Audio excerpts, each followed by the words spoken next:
With Record Store Day 2019 rapidly approaching, I thought I would take a trip to Newcastle to visit Alan, the owner of Reflex Records, and have a chat with him about why vinyl is so popular and any tips he has on starting a new collection. My name's Alan, the shop's called Reflex. We've been in Newcastle for 20 years now. There's sort of like a collectability about vinyl that you don't get with CDs and other formats. People just like to hold the artwork in their hands, so they really do feel that they've got a piece of history, if you like, in their hands rather than just something that they can play. You can go down the second-hand route, and there's plenty of bargains out there for just standard albums, which you can pick up for between £5 and £10, or sometimes even cheaper. And if you're not too fussy about the condition, if you don't need a specific release, you can pick something up at a very reasonable price.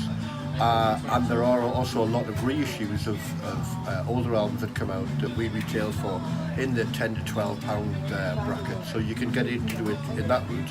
And then as you wanted to buy sort of new releases, you can spend a little bit more money on some of the deluxe editions that come out from the newer artists.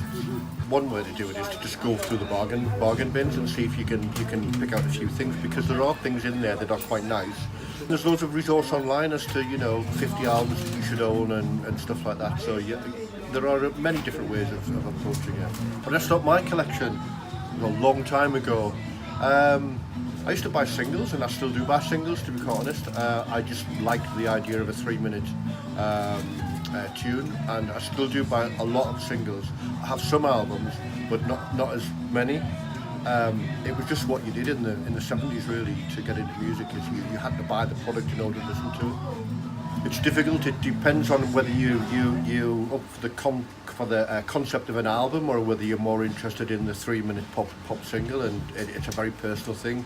People used to move from singles to albums as they got older and they could afford them more. But personally, I just like the concept of a 3-minute piece of art, to be quite honest.